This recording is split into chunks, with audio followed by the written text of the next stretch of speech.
Irmãos,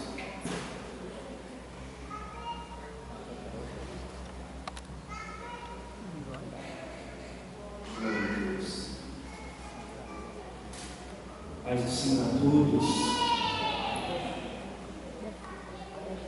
Amados, eu vim aqui essa noite, nesse apóstolo, nós pudéssemos aqui abrir a Escritura em Romanos 8.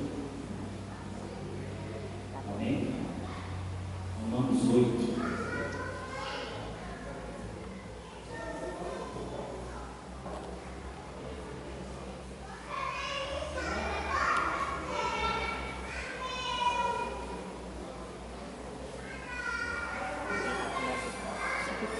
Romanos 8, a partir do verso 1.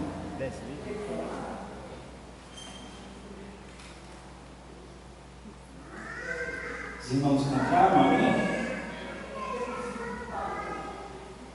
Portanto, agora, nenhuma condenação há para os que estão em Cristo Jesus, e que não andam segundo a carne, mas segundo o Espírito. Porque a lei do Espírito de vida em Cristo Jesus me livrou da lei do pecado e da morte. Porquanto o que era impossível à lei, visto que estava enfraquecida e enferma pela carne, Deus, enviando o seu Filho em semelhança da carne do pecado, pelo pecado condenou o pecado na carne, para que a justiça da lei se cumprisse em nós, que não andamos segundo a carne, mas segundo o Espírito. Porque os que são segundo a carne inclinam-se para as coisas da carne, mas os que são segundo o Espírito inclinam-se para as coisas do Espírito.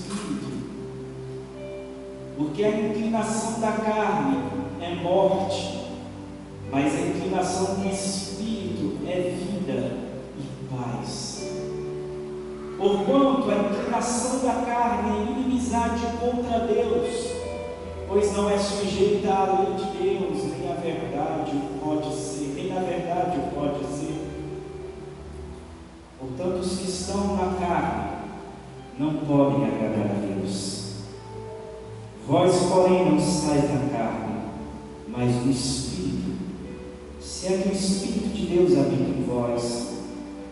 Mas se alguém não tem o Espírito de Cristo, esse tal não é dele. E se Cristo está em vós, o corpo, na verdade, está morto por causa do pecado, mas o Espírito vive por causa da justiça. E se o Espírito daquele que dentre os mortos ressuscitou a Jesus habita em vós, aquele que dentre os mortos ressuscitou a Cristo também vivificará os vossos corpos mortais pelo seu Espírito que em vós habita. De maneira, irmãos, que somos devedores não à carne para viver segundo a carne, porque se viverdes segundo a carne morrereis, mas se pelo Espírito mortificardes as obras do corpo vivereis. Porque todos os que são guiados pelo Espírito de Deus, esses são filhos de Deus. Porque não recebeste o espírito da escravidão para outra vez estardes em temor, mas recebestes o espírito de adoção de filhos, pelo qual clamamos: Abba, Pai. O próprio Espírito testifica com o nosso espírito que somos filhos de Deus. E se nós somos filhos, logo somos também herdeiros, verdadeiramente herdeiros e co-herdeiros de Cristo, se é certo que com Ele padecemos, para que também com Ele sejamos glorificados. Porque eu tenho para mim, por certo, que as aflições deste mundo, deste tempo presente, não são para comparar com a glória que em nós há de ser revelada, porque a ardente expectação da criatura espera a manifestação dos filhos de Deus, porque a criação ficou sujeita à vaidade, não por sua vontade, mas por causa do que a sujeitou, na esperança também de que a mesma criatura será libertada da corrupção para a liberdade da glória dos filhos de Deus. Porque sabemos que toda a criação geme e está juntamente com dores de parto até agora, e não só ela, mas nós também que temos as primícias do Espírito, também gememos em nós mesmos, esperando a adoção, a saber, a redenção do nosso corpo, porque em esperança somos salvos. Ora, a esperança que se vê não é esperança, porque o que alguém vê, como também o esperará? Mas se esperamos o que não vemos, com paciência o esperamos. E da mesma maneira também o Espírito ajuda as nossas fraquezas, porque não sabemos o que havemos de pedir como convém, mas o mesmo Espírito intercede por nós com gemidos inexprimíveis. E aquele que examina os corações sabe qual é a intenção do Espírito, e é Ele que, segundo Deus, intercede pelos santos. E sabemos que todas as coisas contribuem juntamente para o bem daqueles que amam a Deus, daqueles que são chamados segundo o seu propósito, porque os que antes conheceu, também os predestinou para serem conformes à imagem do seu Filho, a fim de que ele seja o primogênito de muitos irmãos. E aos que predestinou, a estes também chamou, e aos que chamou, a estes justificou, e aos que justificou, a estes glorificou. O que diremos, pois, a estas coisas? Se Deus é por nós, quem será contra nós? Aquele que nem mesmo ao seu próprio Filho poupou, antes o entregou por nós, como não nos dará também com ele todas as coisas? Quem tentará acusação contra os escolhidos de Deus? É Deus quem nos justifica, e quem condena, pois é Cristo quem morreu, ou antes que ressuscitou dentre os mortos, o qual está à direita de Deus, e também intercede por nós. Quem nos separará do amor de Cristo? A tribulação ou a angústia, ou a perseguição, ou a fome, ou a nudez, ou o perigo, ou a espada? Como está escrito: por amor de ti somos entregues à morte todo dia, somos reputados como ovelhas para o matadouro, mas em todas essas coisas somos mais do que vencedores por aquele que nos amou. Porque estou certo de que nem a morte, nem a vida, nem os anjos, nem os principados, nem as potestades, nem o presente e nem o porvir, e nem a altura e nem a profundidade, nem alguma outra criatura nos poderá separar do amor de Cristo que está em Cristo Jesus, o nosso Senhor. Glória a Deus, aleluia. Senhor Deus,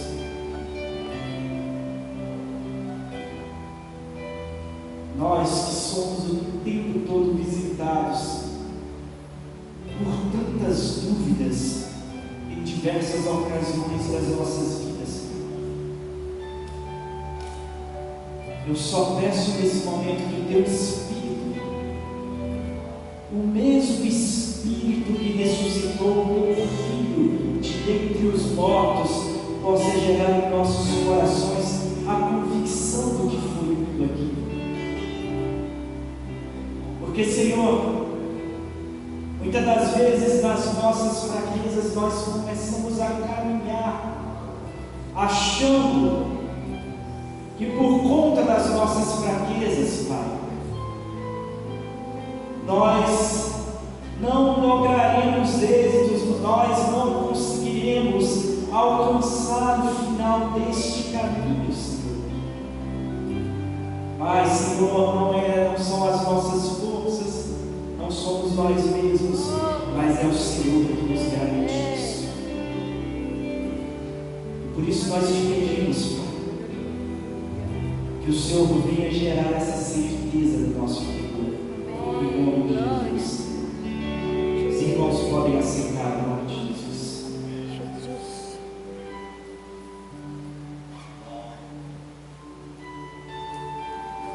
Este texto aqui, amados, como todo texto de Romanos, ele é um tratado que ele coloca sempre uma dicotomia. Ele coloca de um lado a lei, do outro lado ele coloca a graça, de um lado ele coloca o pecado, do outro lado ele coloca a justificação, de um lado ele coloca a carne, do outro lado ele coloca o Espírito, de um lado ele coloca os filhos da lei e os filhos da promessa. E depois de discorrer acerca da justificação, acerca das características da condenação, de tantos outros fatores, ele inicia esse texto dizendo: portanto, nenhuma condenação há para os que estão em Cristo Jesus. Eu acho impressionante isso, porque voltar para essa consciência, primeiramente, é você entender o que o pecado ele trouxe para o mundo. O pecado ele desorganizou toda a genética do mundo, inclusive a tua e a minha genética. Primeiro fator é que nós fomos criados para sermos eternos.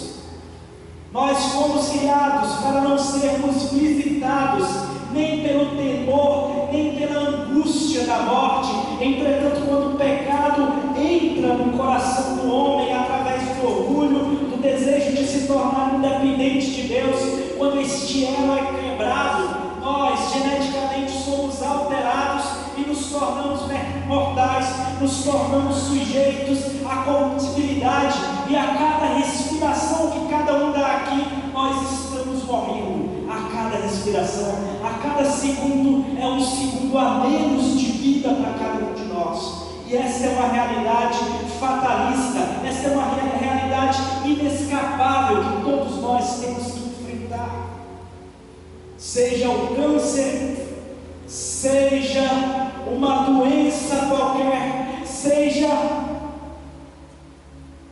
uma esclerose, seja um acidente, de alguma forma, a realidade é que todos nós teremos. E o pecado, ele não modifica só a nossa genética em relação à morte, ele pode modificar a nossa genética em relação ao próprio desejo em deixar de lado a vontade de Deus e nos atolarmos, nos afundarmos no abismo que é a nossa vontade. Porque o pecado ele não é nada mais, nada menos do que eu seja feita a minha vontade. O pecado não é nada mais, nada menos do que eu tomando o controle, assumindo o controle da minha existência e achando que eu vou dar conta deste fardo. O pecado não é nada mais, nada menos do que eu achando que a partir de agora eu exerço domínio sobre as coisas, eu exerço domínio sobre mim mesmo, eu exerço domínio sobre aquilo que eu quero ou não quero fazer.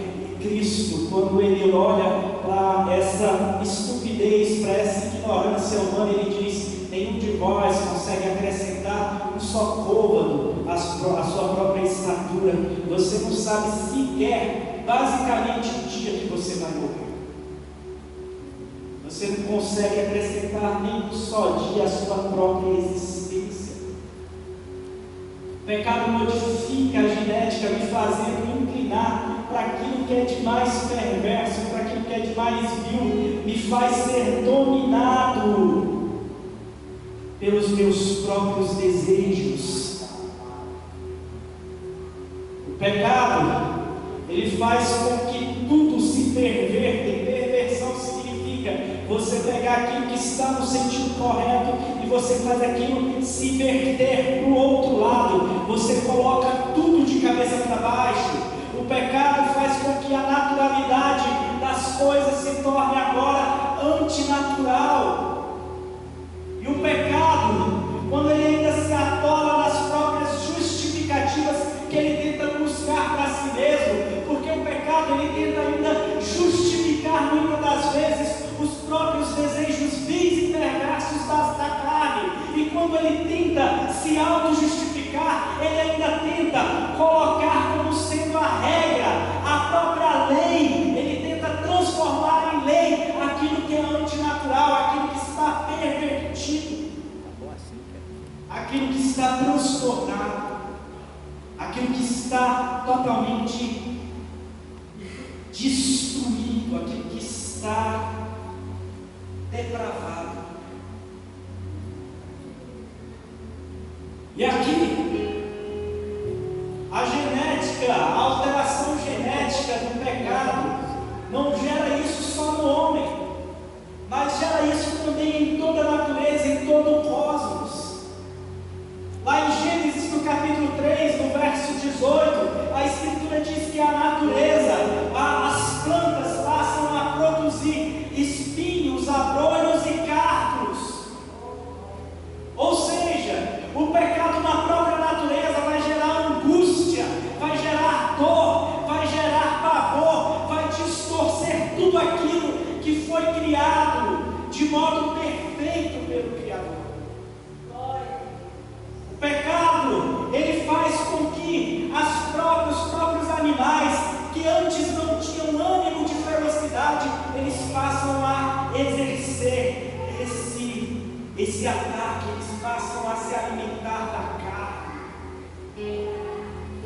O pecado, ele traz a morte como sendo a sua regra. E não há outro tipo de cobertura para o pecado senão a própria morte. Tanto é que Adão e Eva, quando eles pecam, eles se cobrem com folhas, mas o Criador chega e os cobre com pele de animais, porque houve sacrifício para que houvesse cobertura. E é sempre desta forma, para que o pecado deixe de exercer domínio sobre qualquer um, é necessário que o sacrifício seja feito, é necessário que haja morte, porque o salário do pecado é a morte, mas o dom gratuito de Deus é a vida. Aleluia, glória a Deus. Agora para nós, e nós sabemos que ainda o pecado, ele ainda exerce certo poder sobre os nossos corpos. Todos nós aqui, não há nenhum aqui que não perceba isso diariamente em si como realidade. E é por isso que a gente não consegue dominar a nossa língua.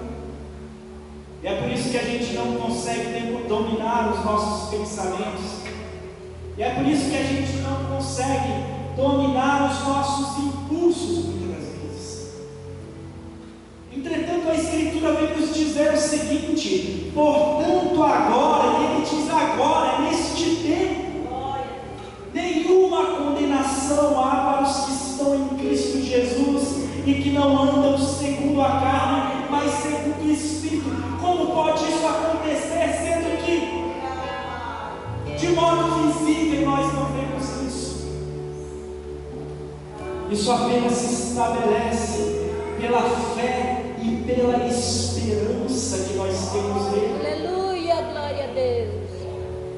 Note que a própria lei que foi entregue no Monte Sinai a Moisés, entregue diretamente do Senhor, não foi Moisés que esculpiu a lei naquelas tábuas de pedra, mas foi o próprio Deus que esculpiu a lei. A própria lei, ela adoeceu por causa do pecado. A própria lei se tornou enferma por causa do pecado. A própria lei passa a encontrar limites por causa do pecado.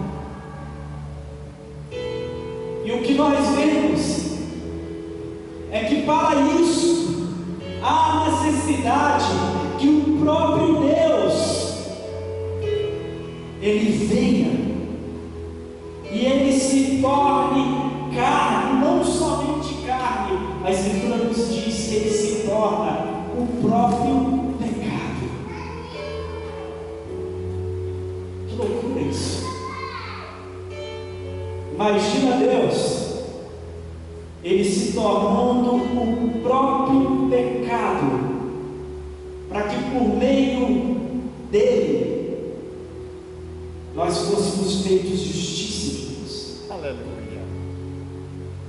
Eu queria que você imaginasse um animal mais asqueroso. Imagina uma barata que acabou de sair de dentro do seu esgoto, e que você olha para aquilo com todo nojo, e você quer logo destruir aquilo, porque você sabe do nojo que aquilo causa em você, você sabe da repulsa, você sabe do mal que aquilo causa em você. Eu quero dizer que você olha para aquele ser desprezível, e você que é um ser humano normal, você normalmente vai para cima e mata esse bicho, é ou não é?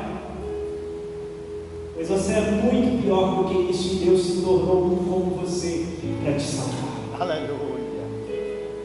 Você sendo muito pior do que isso, Deus se fez um como você, para que você pudesse ser salvo. Você é aquele ser desprezível que Deus não desprezou.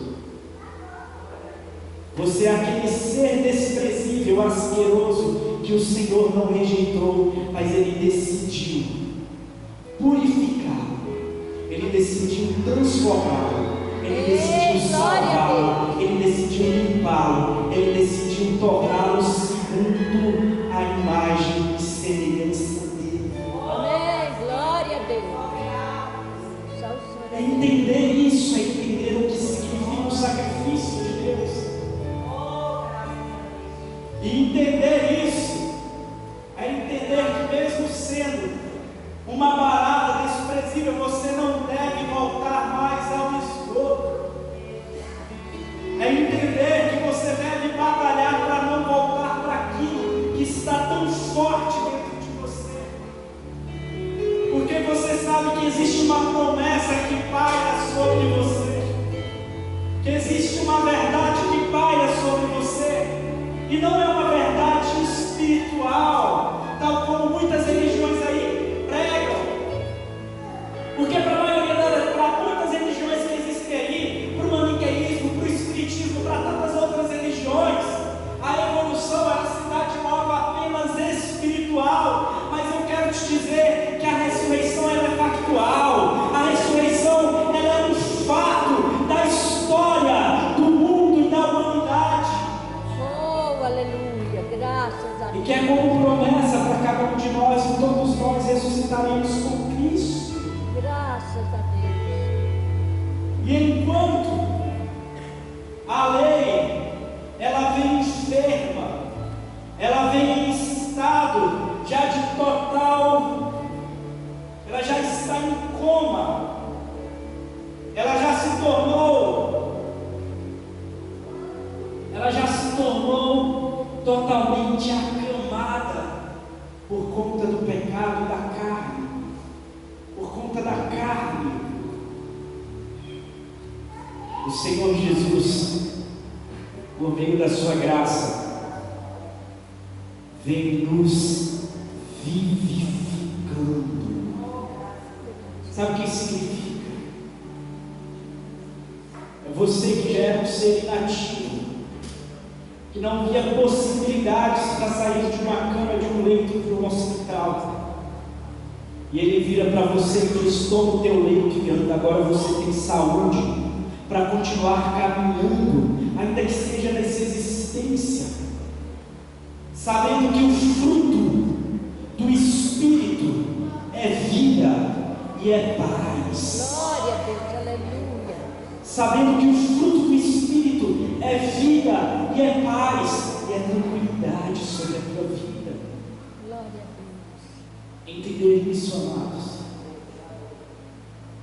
Compreender isso é você compreender também que nem o pecado ele pode te desentronizar da graça, pode te tirar diante do trono dele. Nem o pecado, nem o mal, nem o diabo. O que é o diabo? Vocês acham que o diabo consegue conhecer o que é o mal na totalidade? Não, nem o diabo. Ele não consegue conhecer nem o próprio mal, nem as próprias trevas na sua totalidade. Agora nosso Deus conhece, e é por isso que Ele sabe, e Ele tem poder para te tirar de lá, e para te elevar, e para te colocar no local de paz e de vida. E só Ele pode isso. Aleluia. Só Ele pode isso. Só Ele pode te arrebatar para junto dEle. Hoje ainda tem fé e esperança, mas naquele dia, na presença dEle, Glória a Jesus. visível, palpável, tangível, nós vamos ouvir as palavras que vêm da sua boca, mas não somente isso, você vai sentir o aroma do seu hálito. Glória a Jesus. Você vai ver a cor da pele dele. Você vai ficar maravilhado com a tonalidade das vestes que estão sobre ele e com a glória que dele emana. E isso é uma promessa que existe para nós, da qual não tem jeito. Se você está em Cristo, você vai ver isso. A própria criação, ela quer essa reorganização gigante, onde os átomos do meu corpo, onde o DNA do meu corpo, cada cromossomo do meu corpo, ele vai ser restaurado e transformado agora em caráter e em um corpo de incorruptibilidade. A própria criação aguarda isso com grande expectação e já geme com dores de parto. E nós que estamos em Cristo também já gememos. Porque eu não sei vocês, mas eu todos os dias, a cada dia que passa, eu me vejo cada vez mais cansado de tanta injustiça, de tanta maldade, de tanta perversidade que primeiro opera em mim. Porque o meu querer, como Paulo bem escreveu, o meu querer, ele entende o que é bom, mas o meu efetuar não, ele consegue se inclinar para o mal o tempo todo. E o que eu quero fazer eu não faço, e o que eu faço não é o que eu quero fazer. Mas eu quero te dizer que nós também gememos. Só que o nosso gemido, nós que tão pouco sabemos orar, nós que a nossa oração ela é tão viciada, tão egoísta, tão perversa, ela é tão voltada apenas para o nosso bem. Porque ainda quando a gente quer o bem de quem nós amamos, o objeto final do bem de quem nós amamos é o nosso bem. Porque nós somos naturalmente amantes de nós mesmos. E é por isso que é impossível para o ser humano ele dizer que não tem amor próprio, porque tudo que o ser humano tem é amor próprio. Alguns conseguem ainda ser mais amantes de si mesmo do que os outros. Até o mais reprimido, até o mais profundamente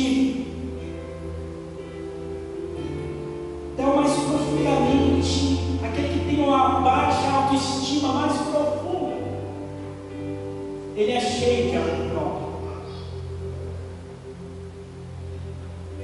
Mas partir dessas orações que são tão falhas, baseadas no nosso egoísmo, nós sabemos que o Espírito de fato ele intercede por nós, sabendo pedir o que é correto, pedindo para além dessas nossas vontades caprichosas. Eu não estou dizendo para você que você deva parar de pedir, não, você deve continuar pedindo, porque foi a graça que te deu o poder de olhar para Deus e não chamá-lo tão somente de Pai, mas de Abba Pai. Sabe o que significa Abba Pai? Significa um apelido carinhoso de paizinho. É você olhando para ele dizendo: papai, paizinho. Sabe o que é? Você que tem intimidade, você se achega mesmo. Isso é o Abba Pai. E você entendendo isso, mesmo sabendo que você não sabe orar, você continua orando, porque o que você não pode se privar é da graça de poder falar com Ele.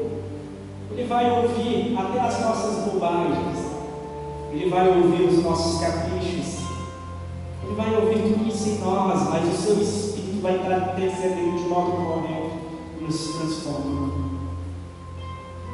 Glória a Tudo Deus. isso, amados, tudo isso se sucedeu por conta do sacrifício dele. Eu queria que vocês colocassem de pé.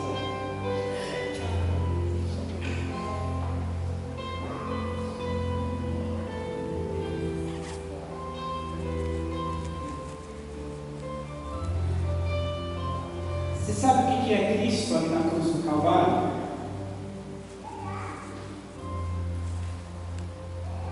É Deus lutando contra Deus pela salvação,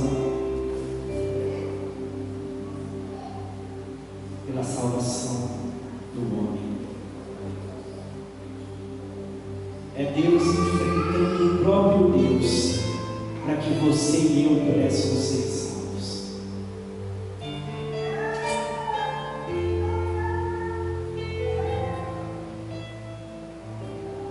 Feche os seus olhos.